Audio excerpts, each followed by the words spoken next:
प्रेम से बोलिए श्री सत्यनारायण भगवान की जय। श्री सत्यनारायण कथा का उल्लेख स्कंद पुराण के रेवा खंड में मिलता है। श्री सत्यनारायण कथा में 5 अध्याय और 170 श्लोक संस्कृत भाषा में मिलते हैं। श्री सत्यनारायण भगवान की कथा में संकल्प को भूलना और प्रसाद का अपमान करना ये 2 प्रमुख विषय हैं। सत्यनारायण भगवान की कथा के 5 अध्यायों में बताया गया है कि सत्य का पालन न करने से कई प्रकार की समस्याएं आती हैं, इसलिए सदैव सत्य व्रत का पालन करना चाहिए। श्री सत्यनारायण भगवान की कथा भगवान श्री विष्णु के सत्यनारायण रूप की महिमा और कृपा का वर्णन करती है। इसका श्रवण और पाठ जीवन में सुख, समृद्धि, शांति और हर प्रकार की समस्याओं से मुक्ति की कामना के लिए किया जाता है। कथा के पीछे ऐसा विश्वास है कि सत्य की आराधना और भगवान की महिमा का गुणगान करने से भक्तों के सारे कष्ट दूर हो जाते हैं और उनके जीवन में सदैव सुख और समृद्धि बनी रहती है। प्रिय श्रोताओं, आज हम इसी विश्वास और श्रद्धा के साथ इस पवित्र कथा का आयोजन कर रहे हैं ताकि हम सब पर भगवान सत्यनारायण की कृपा बनी रहे और हम सभी के जीवन में सुख, शांति और समृद्धि का आगमन हो। अब हम सभी मिलकर भगवान की इस पावन कथा का श्रवण करते हैं और भगवान से प्रार्थना करते हैं कि वे हमारे सभी मनोरथों को पूर्ण करें। कथा से पहले हम सब भगवान सत्यनारायण का ध्यान करते हैं, जिनका स्वरूप शांति से पूर्ण है, जो शेषनाग पर शयन करते हैं और जिनकी नाभि में कमल है।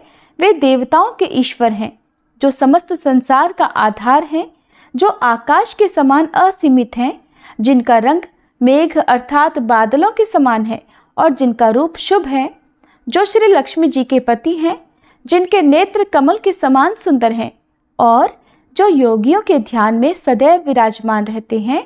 हम सब उन भगवान श्री विष्णु की वंदना करते हैं, जो संसार के सभी भयों का नाश करने वाले और समस्त लोकों के एकमात्र स्वामी हैं। प्रेम से बोलिए श्री सत्यनारायण भगवान की जय। श्री लक्ष्मी नारायण भगवान की जय। पौराणिक कथा के अनुसार एक समय नैमिषारण्य तीर्थ में शौनक आदि 88,000 ऋषियों ने श्री सूत जी से कहा, हे प्रभु, इस कलयुग में वेद विद्या रहित मनुष्यों को प्रभु भक्ति किस प्रकार मिलेगी और उनका उद्धार कैसे होगा?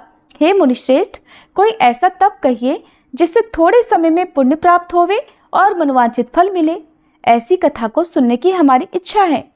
सर्वशास्त्र ज्ञाता श्री सूत जी बोले, हे वैष्णवों में पूज्य, आप सबने प्राणियों के हित की बात पूछी है।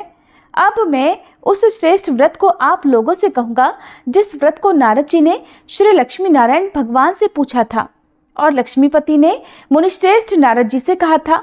सो ध्यान पूर्वक सुनो। एक समय योगीराज नारद जी दूसरों के हित की इच्छा से अनेक लोकों में घूमते हुए मृत्यु लोक में आ पहुँचे। यहाँ अनेक योनियों में जन्मे हुए प्रायः सभी मनुष्यों को अपने कर्मों के अनुसार अनेकों दुखों से पीड़ित देखकर सोचा कि किस यत्न के करने से निश्चय ही प्राणियों के दुखों का नाश हो सकेगा। ऐसा मन में सोचकर देवर्षि मुनि श्री विष्णु लोक को गए। वहां श्वेत वर्ण और 4 भुजाओं वाले देवों के ईश नारायण को देखकर, जिनके हाथों में शंख, चक्र, गदा और पद्म थे तथा वरमाला पहने हुए थे, स्तुति करने लगे। हे भगवान, आप अत्यंत शक्ति से संपन्न हैं। मन तथा वाणी भी आपको नहीं पा सकती। आपका आदि मध्य अंत भी नहीं है। आप निर्गुण स्वरूप, सृष्टि के आदिभूत और भक्तों के सभी दुखों को नष्ट करने वाले हो। आपको मेरा नमस्कार है। नारद जी से इस प्रकार की स्तुति सुनकर भगवान श्री विष्णु बोले, हे मुनिश्रेष्ठ, आपके मन में क्या है? आपका किस काम के लिए आगमन हुआ है? निसंकोच कहिए। तब नारद मुनि बोले, प्रभु, मृत्युलोक में सब मनुष्य जो अनेक योनियों में पैदा हुए हैं, अपने अपने कर्मों के द्वारा अनेक प्रकार के दुखों से दुखी हो रहे हैं। हे नाथ, यदि आप मुझ पर दया रखते हो तो बतलाइए कि उन मनुष्यों के सब दुख थोड़े से ही प्रयत्न से कैसे दूर हो सकते हैं? तब श्री विष्णु भगवान जी बोले, हे नारद, मनुष्यों की भलाई के लिए तुमने बहुत अच्छी बात पूछी है। जिस काम के करने से मनुष्य मोह से छूट जाता है, वह मैं कहता हूँ, सुनो। बहुत पुण्य देने वाला स्वर्ग तथा मृत्युलोक दोनों में दुर्लभ एक अत्यंत उत्तम व्रत है। आज मैं प्रेमवश होकर तुमसे कहता हूँ, श्री सत्यनारायण भगवान का ये व्रत अच्छी तरह विधि पूर्वक करके मनुष्य धरती पर आयु पर्यंत सुख भोग कर मरने पर मोक्ष को प्राप्त होता है। श्री भगवान के वचन सुनकर नारद मुनि बोले, हे भगवान, उस व्रत का फल क्या है, क्या विधान है, और किसने ये व्रत किया है, और किस दिन यह व्रत करना चाहिए, विस्तार पूर्वक कहिए। भगवान विष्णु बोले, हे नारद, दुख शोक आदि को दूर करने वाला, धन धान्य को बढ़ाने वाला, सौभाग्य तथा संतान को देने वाला यह व्रत सब स्थानों पर विजय करने वाला है। भक्ति और श्रद्धा के साथ किसी भी दिन मनुष्य श्री सत्यनारायण की प्रातःकाल के समय ब्राह्मणों और बंधुओं के साथ धर्म परायण होकर पूजा करे।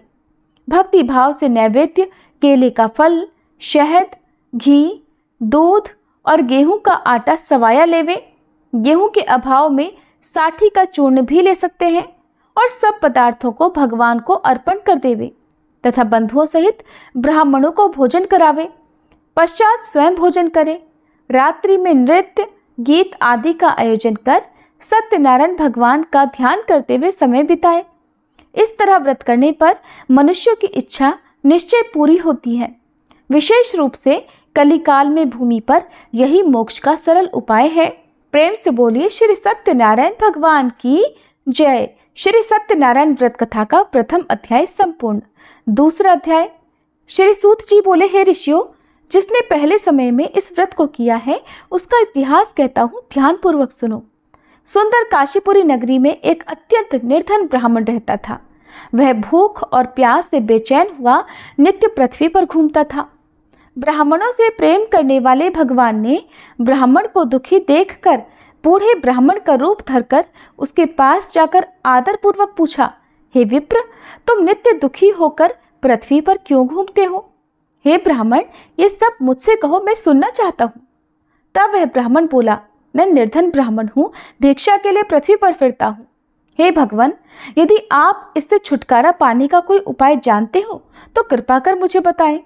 वृद्ध ब्राह्मण बोला, हे विप्र, सत्यनारायण भगवान मनोवांछित फल देने वाले हैं, इसलिए तुम उनका पूजन करो, जिसके करने से मनुष्य सब दुखों से मुक्त हो जाता है। तब ब्राह्मण को व्रत का सारा विधान बतलाकर बूढ़े ब्राह्मण का रूप धारण करने वाले श्री सत्यनारायण भगवान वहीं अंतर्ध्यान हो गए। जिस व्रत को वृद्ध ब्राह्मण ने बतलाया है, मैं उसको अवश्य करूंगा। यह निश्चय करने पर उसे रात भर नींद नहीं आई। सवेरे उठकर सत्यनारायण भगवान के व्रत का निश्चय कर वह भिक्षा के लिए चला। उस दिन उसको भिक्षा में बहुत सारा धन मिला, जिससे बंधु बांधवों के साथ उसने सत्यनारायण भगवान का व्रत किया। इसके करने से वह ब्राह्मण सब दुखों से छूटकर अनेक प्रकार की संपत्तियों से युक्त हुआ। उस समय से वह ब्राह्मण हर मास व्रत करने लगा। इस तरह सत्यनारायण भगवान के व्रत को जो भी करेगा वह मनुष्य सब दुखों से छूट जाएगा। इस तरह नारद जी से सत्यनारायण भगवान का कहा हुआ यह व्रत मैंने तुमसे कहा। हे विप्रो, मैं अब और क्या कहूँ? तब ऋषिगण बोले, हे मुनीश्वर, संसार में इस ब्राह्मण से सुनकर किस किसने इस व्रत को किया, हम वह सब भी सुनना चाहते हैं। इसके लिए हमारे मन में अत्यंत जिज्ञासा हो रही है।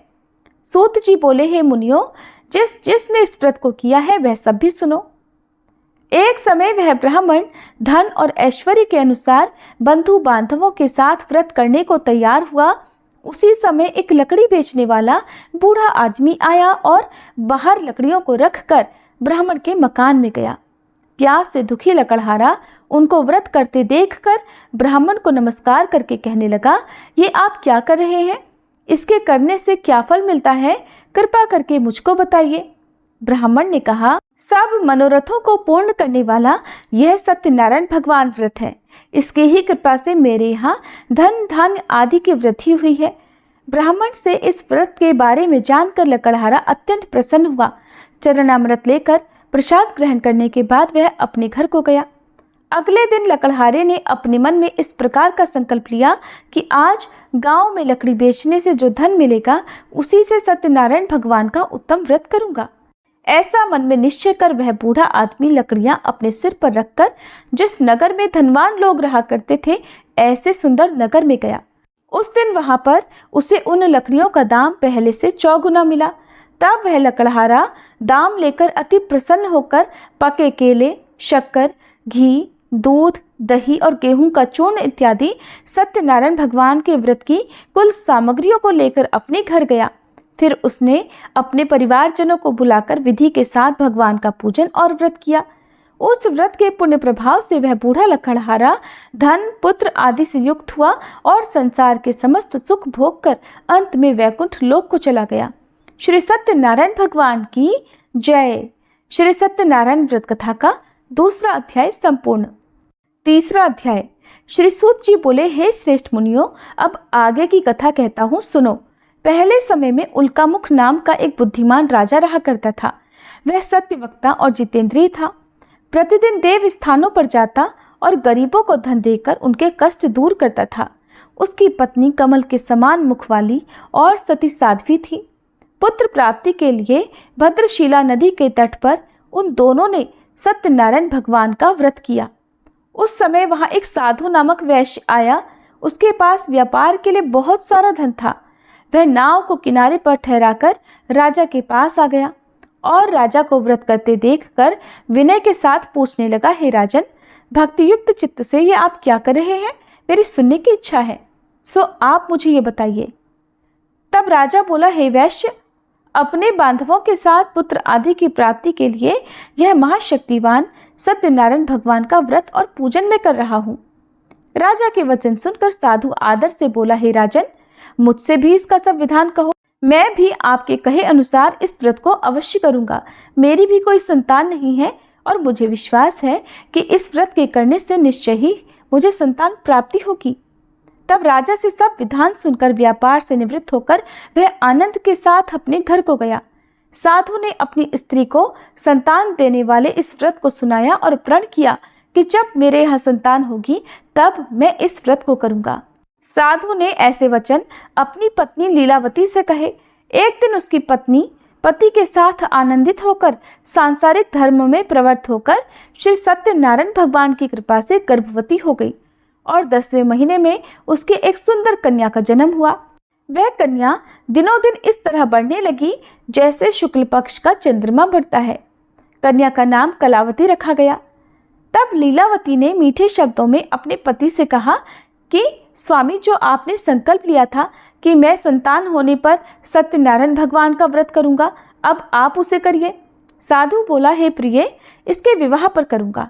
इस प्रकार अपनी पत्नी को आश्वासन देकर वह नगर को चला गया। अब कलावती अपने पिता के घर में रहकर बड़ी हो रही थी। एक दिन साधु ने जब नगर में सखियों के साथ अपनी पुत्री को देखा तो तुरंत दूत को बुलाकर कहा कि पुत्री के लिए कोई सुयोग्य वर देख कर लाओ। साधु की आज्ञा पाकर दूत कंचन नगर पहुंचा और वहां पर बहुत खोज कर, बहुत देखभाल कर कन्या के लिए सुयोग्य वणिक पुत्र को ले आया।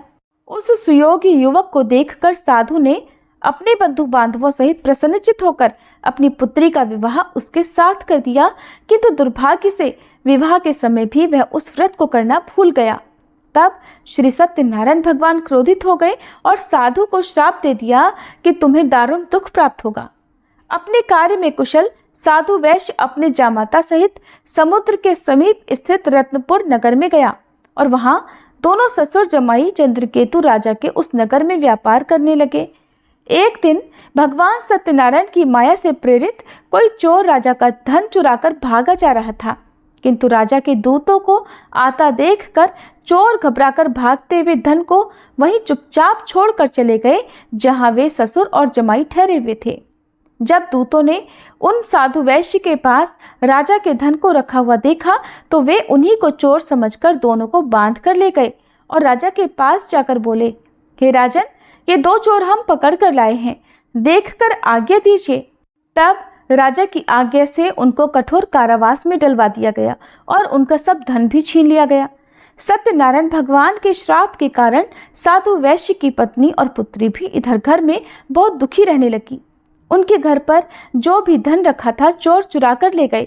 शारीरिक और मानसिक पीड़ा तथा भूख प्यास से अति दुखी होकर और अन्न की चिंता में कलावती एक दिन एक ब्राह्मण के घर गई। वहां उसने सत्यनारायण भगवान का व्रत होते देखा, फिर कथा सुनी और प्रसाद ग्रहण करके रात होने पर वह घर आई। तब उसकी माता ने कलावती से पूछा, हे पुत्री, तू अब तक कहाँ रही और तेरे मन में क्या है? कलावती कहने लगी, माते, मैंने एक ब्राह्मण के घर पर श्री सत्यनारायण भगवान का व्रत होते देखा है। कन्या के ऐसे वचन सुनकर लीलावती भगवान के पूजन की तैयारी करने लगी। लीलावती ने परिवार और बंधुओं सहित श्री सत्यनारायण भगवान का पूजन किया और वर मांगा कि मेरे पति और दामाद शीघ्र घर आ जाएं। साथ ही प्रार्थना की कि हम सबका अपराध क्षमा करो। सत्यनारायण भगवान इस व्रत से संतुष्ट हो गए और राजा चंद्रकेतु को स्वप्न में दर्शन देकर कहा, हे राजन, तुमने जिन दोनों वैश्यों को बंदी बना रखा है वे निर्दोष हैं। उन्हें प्रातः ही छोड़ दो और उनका सब धन जो तुमने ले लिया है उसे वापस लौटा दो, नहीं तो मैं तेरा धन, राज्य, पुत्र आदि सब नष्ट कर दूंगा। राजा से ऐसे वचन कहकर भगवान अंतर्ध्यान हो गए। प्रातःकाल राजा चंद्रकेतु ने सभा में अपना स्वप्न सुनाया। फिर दोनों बड़े पुत्रों को कैद से मुक्त कर सभा में बुलाया। दोनों ने आते ही राजा को नमस्कार किया। राजा मीठे वचनों से बोला, हे महानुभावों, तुम्हें दैववश ऐसा कठिन दुख प्राप्त हुआ है, अब तुम्हें कोई भय नहीं। ऐसा कहकर राजा ने उनको नए नए वस्त्र आभूषण पहनाए और उनका जितना धन लिया था उससे दोगुना धन देकर आदर सहित विदा कर दिया। तब वे दोनों वैश्य अपने घर को चल दिए। श्री सत्यनारायण भगवान की जय। श्री सत्यनारायण व्रत कथा का 3रा अध्याय संपूर्ण। 4था अध्याय। श्री सूत जी बोले, साधु बनिया मंगलाचरण कर और ब्राह्मणों को धन देकर अपने नगर के लिए चल पड़ा। साधु के कुछ दूर जाने पर इधर भगवान सत्यनारायण की उसकी सत्यता की परीक्षा लेने के विषय में जिज्ञासा हुई। तब वे एक दंडी का वेश बनाकर उस बनिए के सामने गए और पूछा, साधो, तुम्हारी नाव में क्या भरा है? तब धन के मद में चूर दोनों महाजनों ने अवहेलना पूर्वक हंसते हुए कहा, दंडी सन्यासी, क्यों पूछ रहे हो? क्या कुछ मुद्रा लेने की इच्छा है? हमारी नाव में तो लता और पत्ते आदि भरे हैं। उनकी ऐसी निष्ठुर वाणी सुनकर दंडी वेशधारी भगवान बोले, तुम्हारी बात सच हो जाए। ऐसा कहकर दंडी सन्यासी को रूप धारण किए हुए भगवान कुछ दूर जाकर समुद्र के समीप बैठ गए। इधर दंडी के चले जाने पर नित्य क्रिया करने के बाद उतराई हुई यानी जल में ऊपर की ओर उठी हुई नौका को देखकर साधु अत्यंत आश्चर्य में पड़ गया और नाव में लता और पत्ते आदि देखकर मूर्छित होकर पृथ्वी पर गिर पड़ा। होश आने पर वणिकपुत्र चिंतित हो गया। तब उसके दामाद ने इस प्रकार कहा कि पिताजी, आप शोक क्यों करते हैं? दंडी ने श्राप दे दिया है। इस स्थिति में वे ही चाहें तो सब कुछ कर सकते हैं, इसमें संशय नहीं। अतः उन्हीं की शरण में हमको चलना चाहिए और वहीं मन की इच्छा पूर्ण होगी। दामाद की बात सुनकर वह साधु बनिया उनके पास गया और वहां दंडी को देखकर उसने भक्ति पूर्वक उन्हें प्रणाम किया तथा आदर पूर्वक कहने लगा कि आपके सम्मुख मैंने जो कुछ कहा है, असत्य भाषण रूप अपराध किया है, आप कृपया मेरे उस अपराध को क्षमा कर दीजिए। ऐसा कहकर बार बार प्रणाम करके वह महान शोक से व्याकुल हो गया। दंडी ने उस बनिए को रोते हुए देखकर कहा, हे मूर्ख, रो मत, मेरी बात सुनो। मेरी पूजा से उदासीन होने के कारण तथा मेरी आज्ञा से ही तुमने बार बार दुख प्राप्त किया है। भगवान की ऐसी वाणी सुनकर वह उनकी स्तुति करने लगा। साधु ने कहा, हे प्रभु, ये आश्चर्य की बात है कि आपकी माया से मोहित होने के कारण ब्रह्मादि देवता भी आपके गुणों और रूपों को यथावत रूप से नहीं जान पाते। फिर मैं मूर्ख आपकी माया से मोहित होने के कारण भला कैसे जान सकता हूँ? प्रभु, आप मुझ पर कृपा कीजिए और मुझ पर प्रसन्न होइए। मैं अपनी धन संपत्ति के अनुसार आपकी पूजा करूंगा। मैं आपकी शरण में हूँ। मेरा जो नौका में स्थित पूरा धन था उसकी और मेरी रक्षा करें। उस बनिए की भक्ति युक्त वाणी सुनकर भगवान जनार्दन संतुष्ट हो गए। भगवान जनार्दन उसे अभीष्ट वर प्रदान कर वहीं अंतर ध्यान हो गए।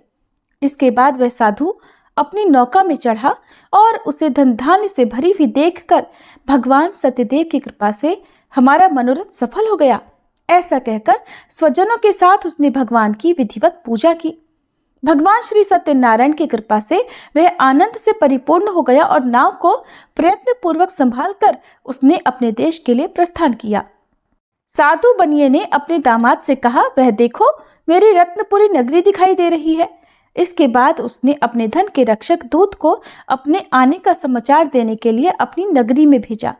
उसके बाद उस दूत ने नगर में जाकर साधु की पत्नी को हाथ जोड़कर प्रणाम किया और उसके लिए अभीष्ट बात की। सेठ जी अपने दामाद और बंधु वर्ग के साथ बहुत सारे धन धान्य से संपन्न होकर नगर के निकट पधार गए हैं। दूत के मुख से ये बात सुनकर वह अत्यंत आनंदित हुई और उस साध्वी ने श्री सत्यनारायण की पूजा करके अपनी पुत्री से कहा, पुत्री, मैं साधु के दर्शन करने के लिए जा रही हूँ, तुम भी जल्दी आना। माता का ऐसा वचन सुनकर व्रत को समाप्त करके प्रसाद का परित्याग करके कलावती भी अपने पति का दर्शन करने के लिए चल पड़ी। इससे भगवान सत्यनारायण रुष्ट हो गए और उन्होंने उसके पति को तथा नौका को धन के साथ हरण करके जल में डुबो दिया। इसके बाद कलावती कन्या अपने पति को न देखकर महान शोक से रुदन करती हुए पृथ्वी पर गिर पड़ी। नाव का अदर्शन और कन्या को अत्यंत दुखी देखकर भयभीत मन से साधु बनिया ने सोचा, ये क्या आश्चर्य हो गया। नाव का संचालन करने वाले भी सभी चिंतित हो गए। इसके बाद वह लीलावती भी कन्या को देखकर दुख से व्याकुल हो गई और अत्यंत दुख से विलाप करती हुई अपने पति से इस प्रकार बोली, स्वामी, अभी अभी नौका के साथ वह अदृश्य कैसे हो गया? न जाने किस देवता की उपेक्षा से वह नौका हरण कर ली गई, या फिर श्री सत्यनारायण का महात्म्य भला कौन जान सकता है। ऐसा कहकर वह अपने परिवारजनों के साथ विलाप करने लगी और कलावती कन्या को गोद में लेकर रोने लगी। कलावती भी अपने पति के नष्ट हो जाने पर दुखी हो गई और पति की पादुका लेकर उनका अनुगमन करने के लिए उसने मन में निश्चय किया। कन्या के इस प्रकार के आचरण को देखकर पत्नी सहित वह धर्म के साधु बनिया अत्यंत शोक व्याकुल हो गया और सोचने लगा, या तो भगवान सत्यनारायण ने यह अपहरण किया है या फिर हम सभी भगवान सत्यदेव की माया से मोहित हो गए हैं। अपनी धन की शक्ति के अनुसार मैं भगवान श्री सत्यनारायण की पूजा करूंगा। तब सभी को बुलाकर इस प्रकार कहकर उसने अपने मन की इच्छा प्रकट की और बारंबार भगवान सत्यदेव को दंडवत प्रणाम किया। इससे दीनों के परिपालक भगवान सत्यदेव प्रसन्न हो गए। भक्त वत्सल भगवान ने कृपा पूर्वक आकाशवाणी की कि तुम्हारी कन्या प्रसाद छोड़कर अपने पति को देखने चली आई है। निश्चय ही इस कारण उसका पति अदृश्य हो गया है। यदि घर जाकर यह प्रसाद ग्रहण करके वापस आए तो हे साधु बनिया, तुम्हारी पुत्री पति को प्राप्त करेगी, इसमें संशय नहीं। कलावती ने भी यह दिव्य आकाशवाणी सुनी तो वह शीघ्र ही अपने घर गई और उसने प्रसाद ग्रहण किया। वापस आकर उसने अपने परिवारजनों और अपने पति को भी देखा। तब कलावती कन्या ने अपने पिता से कहा कि पिताजी, अब तो घर चलिए, देरी क्यों कर रहे हैं। कन्या की बात सुनकर वणिक पुत्र संतुष्ट हो गया और विधि विधान से भगवान सत्यनारायण का पूजन करके धन तथा बंधु बांधवों के साथ अपने घर को गया। इसके बाद पूर्णिमा और संक्रांति पर्वों पर भगवान सत्यनारायण का पूजन करते हुए इस लोक में सुख भोग कर अंत में वह सत्यपुर वैकुंठ लोक को चला गया। प्रेम से बोलिए श्री सत्यनारायण भगवान की जय। श्री सत्यनारायण भगवान व्रत कथा का चौथा अध्याय संपूर्ण। पांचवा अध्याय। श्री सूत जी बोले, श्रेष्ठ मुनियों, अब इसके बाद मैं दूसरी कथा कहूँगा। आप लोग ध्यान पूर्वक सुनिए। अपनी प्रजा का पालन करने में तत्पर तुंगध्वज नामक एक राजा था। उसने सत्यदेव के प्रसाद का परित्याग करके दुख प्राप्त किया। एक बार वह वन में बहुत से पशुओं को मारकर वट वृक्ष के नीचे आया। वहां उसने देखा कि गोपगण बंधु बांधवों के साथ संतुष्ट होकर भक्ति पूर्वक भगवान सत्यदेव की पूजा कर रहे हैं। राजा यह देखकर भी अहंकारवश न तो वहां गया और न उसने भगवान सत्यनारायण को प्रणाम ही किया। पूजन के बाद सभी गोपगण भगवान का प्रसाद राजा के समीप रखकर वहां से लौट आए और इच्छानुसार उन सभी ने भगवान का प्रसाद ग्रहण किया। इधर राजा को प्रसाद का परित्याग करने से बड़ा दुख मिला। उसका संपूर्ण धन, धान्य और सभी सौपुत्र नष्ट हो गए। राजा ने मन में यह निश्चय किया कि अवश्य ही भगवान सत्यनारायण ने हमारा नाश कर दिया है, इसलिए मुझे वहां जाना चाहिए जहां श्री सत्यनारायण का पूजन हो रहा था।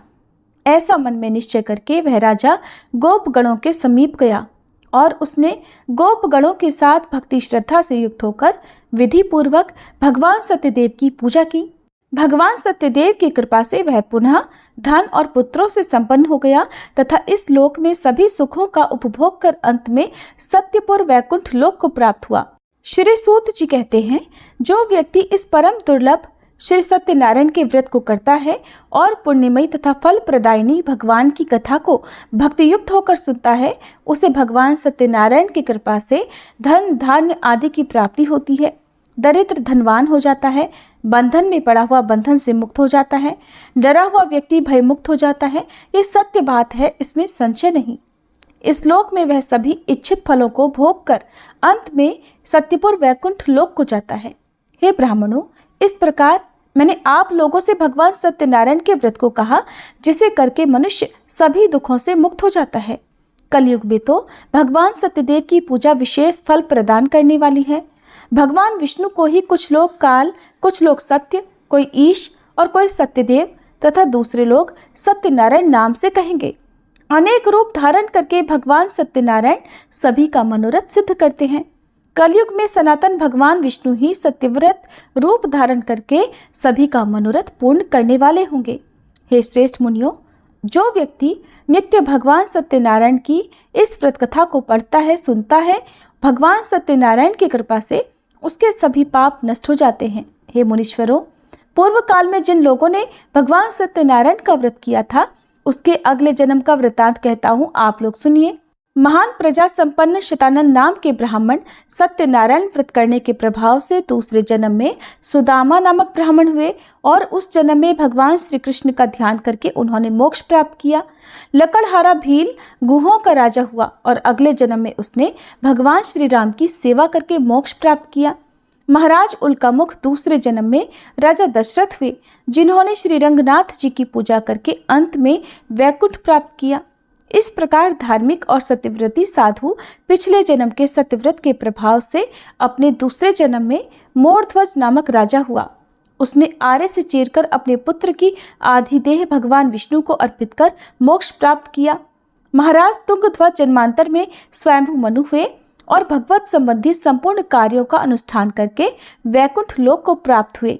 जो गोपगण थे वे सब जन्मांतर में ब्रजमंडल में निवास करने वाले गोप हुए और सभी राक्षसों का संहार करके उन्होंने भी भगवान का शाश्वत धाम गोलोक प्राप्त किया।